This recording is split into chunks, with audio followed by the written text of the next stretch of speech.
Right now, we are on a 7-day Alaskan cruise on the Celebrity Edge cruise ship, and I'm going to tell you everything that we love and hate about our stateroom. Starting with the location of our room. We are on the 12th deck. Here are the elevators, and this is our room straight ahead right here. Room 199 on deck 12. We'll come back to all this, but not only is it awesome that our room is right there, right around the corner from the elevators, but on the other side is a set of steps that take you straight up to the 14th floor. There is no 13th floor because people are superstitious, but on the 14th floor is the Ocean View Cafe, aka The Buffet. Drinks and midnight snacks made easy. The next thing I love is the fact that you can decorate your door with magnets. The entire door is magnetic. You can get these on Amazon, specific to any kind of cruise you're taking. This is an Alaskan cruise and it's a birthday cruise. Even the deep sleep door tag is a magnet. I also love the location of the little key fob on the door, because if you have one of these around your neck to hold your sea pass, you can come walking to the door with your hands full of goodies from the buffet. Just walk right up, tap it on there, and it unlocks the door. I love how walking in the door, everything looks so awesome. It sucks you right in and says, oh yeah, it's time to cruise. I mean, look at this place. Right inside the door, we've got the bathroom that we'll talk about in just a minute. You've got this right here, which is a control panel for the room. We've got a king-size bed right here. We've got a big 50-inch TV. This is a cupboard. This is a cupboard. This is a cupboard. This is a closet. This is a closet. And I love how enormous that is. Celebrity robes. Tons of wooden hangers. There are 3 more drawers inside this closet. 1, 2, 3.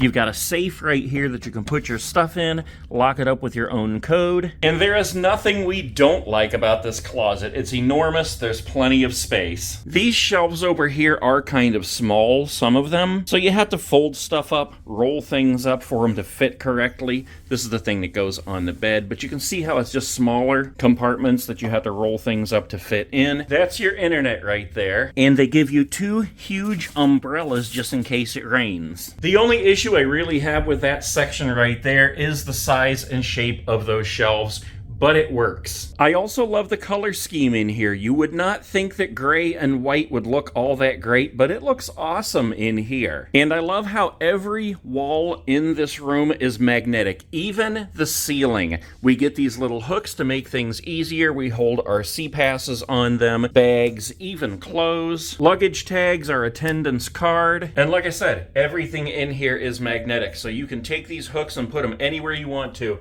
Even on the ceiling. On the door, on this door, above the bed, anywhere you need them. We found that this is the most convenient place because it's right before you leave, so we hang everything here that we need right before we walk out the door. Another thing I love is how much lighting is in this room.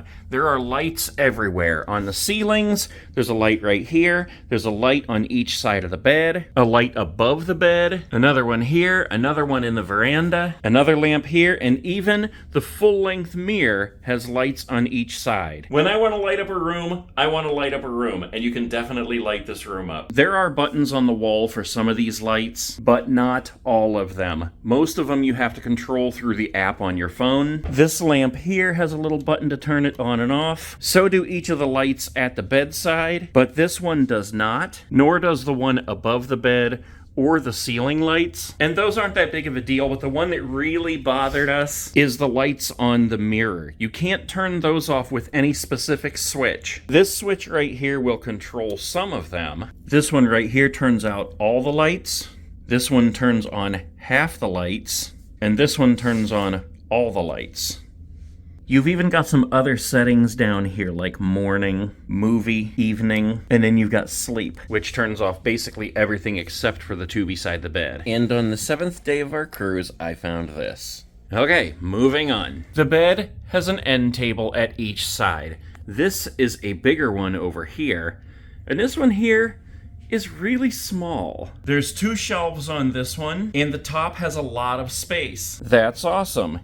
Also, you can move the phone to have more space, but you cannot move the lamp. Still, no problem with that one at all. It's this red-headed stepchild over here. One of you has to have the small table. I use a CPAP. And it just barely fits on here. In fact, I have to have it at an angle to fit on there because, again, you can't move the lamp. And I have to use this side because there's a plug right there and no plug by the big table. Now, granted, if you don't use a CPAP, this is probably not that big of an issue, but I do, so I have wires and cords and tubes everywhere over there and nowhere to put them. In addition to that, I have nowhere to put my phone, my nose spray, my drinks, my candy and snacks while I'm watching movies. So I have to either take a chair or that little white table there and move that over here before we go to bed at night. That's just a really bad design right there. If we turn our attention from the CPAP to the TV in front of the bed, this is a really awesome feature. You can see this is the home screen.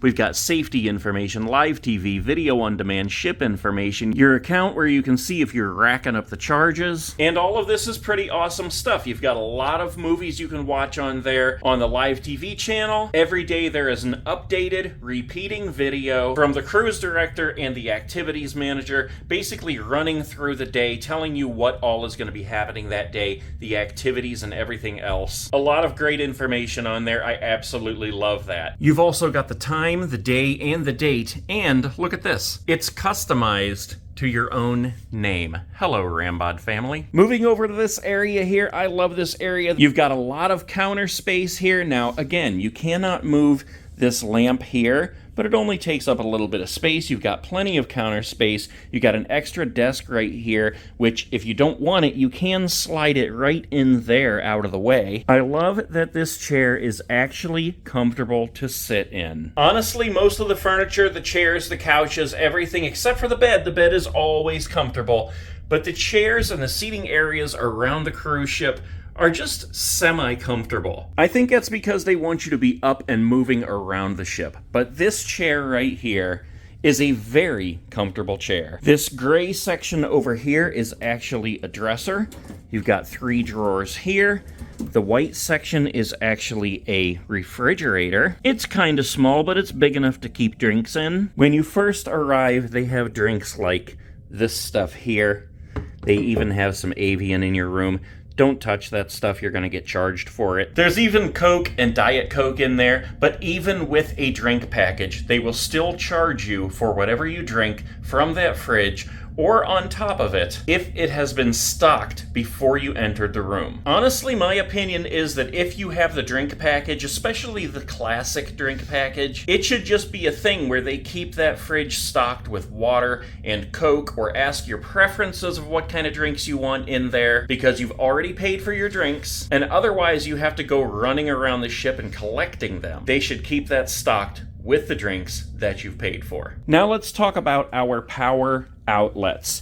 Inside this box here, there is a variety of outlets. You can see that we have a couple of USB plugs here. We have a couple of 110s and a 220. Now, when I first was looking at these, I didn't think I could plug into them. And I was like, what am I supposed to do? Because the only other plugs you have in here is this one and one in the bathroom for the hairdryer, aside from those 2 USB plugs. It took me a few days to realize I could actually plug this in right in here.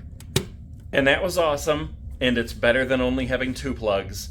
But that's it. One here, one in the bathroom, and these couple over here. It would be nice if there were at least one more right here, or on the other side of the couch right here. This is just a very inconvenient placement for plugs. However, I do love that when you have stuff plugged in there, you can close it and they stick right out through there without obstructing that. So if you need to, you can still set some stuff on top of there. Okay, let's move on to the couch. I kind of love this couch and I kind of don't. It looks good. It's kind of like a chase. I like how it's angled in a way where you can sit here with your feet out that way and you're looking right out the window. But truth be told, it's pretty uncomfortable. I do love how they give you a plethora of pillows. Look at this. We've got 1, 2, 3 giant pillows there. We've got 1, 2, 3 smaller pillows there. On the bed, they give you 4 enormous pillows, and then they give you the option of getting more. They even gave us a giant body pillow,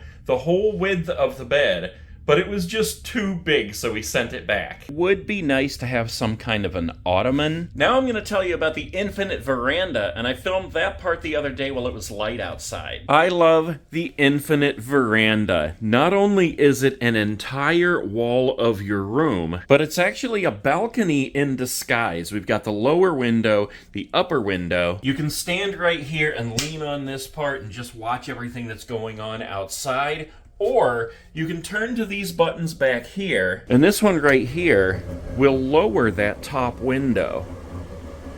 So now you've got an actual balcony here. You can see the windows are tinted, and that's how you can tell that one on the top is open, as well as being able to hear everything that's happening outside right now and feel the wind. Look straight down. 180-degree view here. How cool is that? And when you get too cold, hit the button again, and it goes back up. There's plenty of room here for these two chairs. You've got a little table here that we have our breakfast on. There's another little table right over here, which actually, if you open it up, you can put stuff in there. If you flip this over, that's soft. You can put your feet on it like an ottoman. And if you want, you can actually close these two other doors. Just slide these into place on each side, and you've got a nice little private wall there. Likewise, if you want to sit out here with that closed, you can just step right in here, close that. That creates a wall behind you, and if there's somebody else in the cabin who doesn't want the cold air coming in, you've now got your own private little place here where you can sit here, watch everything going on outside, and put down that top window. Something else really cool about this, though, first of all, is the fact that you can hit this button right here, and it'll put down a shade from the top to cover the whole window. Now watch how dark this gets in here. It's really bright when you have the windows uncovered, but as that goes down, it gets darker and darker and darker. By the time it gets to the bottom, it is almost pitch black in here, except for the fact that we have lights on outside in the cabin. Now, except for the light from the TV, you can see it is almost pitch black in here. And this is what I wanted to show you. If you come back over here, hit the button to turn on the little light inside this little cove here on the veranda. Pull these doors closed. Now you've got an awesome lit up accent wall at the end of your cabin. How cool is that? Now, what I hate about the Infinite Veranda is only two things. Number one, the seats could be a little bit more comfortable. They're just these wicker and steel seats, and they're okay. They're kind of comfortable if you're just kicking back there having breakfast, watching the waves. But it seems to be a thing around a cruise ship, no matter where you're at, that no matter what seat it is, it's only so comfortable. I think they just want to make sure you're not sitting in one place for too long. The other thing that I don't like about the Infinite Veranda is this bar that goes between the two windows. Now, I completely understand why you want that. That is what allows the top window to go down. But the problem with it is that it's very invasive when you're sitting here trying to see out the window, especially because that bar is right at your eye line. Sitting on the couch right here, that bar goes straight across where my eyes are trying to look out. And if there's any mountains or anything, it's difficult to see because that bar covers them up. Same thing sitting in the breakfast chairs here in the nook. That bar is straight in the middle, right where your eyes are looking out. And if you're laying in bed, it's not too bad, but it still is right across the middle there. And if there's any kind of mountains or other ships or anything interesting going by aside from water, it's just difficult to see. Now, speaking specifically about this window in this room, we do have a little bit of obstruction right here. We have what is actually a walkway up above on the next deck. And as you can see, we have these crossbars here. Now, that's really not all that bad, but it is an obstruction of your view out these windows. If there's some big mountains and you're kind of close to them, you can only see up so high. Even if you get really close here and you try to look upwards, there's a lot of times we couldn't see the top of the mountains. So they actually have to be pretty far in the distance for you to see the top of the mountains without that obstructing the view. And this crossbar right here, really not that big of a deal, but again, it is an obstruction. So if you're looking out the window here trying to look forward, you see not only one, but two, three. But really, as a whole, it's not that bad. Standing back here, you barely even notice it. And last but not least, the bathroom. First of all, I love that the door is magnetized. There's no way that that door is going to come swinging open if you don't have it locked. It is magnetized right in place there. This bathroom is pretty huge. We've been on the Celebrity Beyond, and the bathroom is the same size. You've got a full-size shower. And I absolutely love the shower head. Look at how big that thing is. Not only that, but it's removable. You can actually twist this and move it up and down, depending on how tall you are. You can remove this altogether. When you're soaping up, you can turn it that way, and when you're ready to rinse off, you can turn it back. We got a giant mirror right here. Lots of storage on both sides, a huge sink, which is awesome, but it's also kind of a problem. It's a weird design. When you turn this water on here, this is the only area you have to work in. It gets water all over the mirror, all over this part right here. And you've got all this sink on this end that's basically going to waste. The faucet should be moved over here by about 2 to 3 inches so it's actually in the middle of the area you're washing your hands. And the counter space down here could have been extended to about here. And you'd still have a nice big sink right there. There is a hairdryer in here, and here is the other plug I was talking about. And there is a lot of space at the side of the shower for your toilet, but the toilet is kind of strange in these cruise ships. It's not a full-size toilet. It's just slightly larger than a Fisher-Price training potty. Okay, maybe it's a little bigger than that, but it's definitely not a full-size bowl. Anyway, that is about it for this tour. I also have to say that I love these little knobs on the door here. There's also 2 of them right inside the shower, and the towels they give you have these little loops on them. So instead of trying to drape them over something, you just hang them right there on the little knobs. So that's it, guys. That concludes the tour of room 199 on deck 12 of the Celebrity Edge trip to Alaska. Make sure you stick around and watch my full tour of this ship and our review of the entire 7-day Alaskan cruise.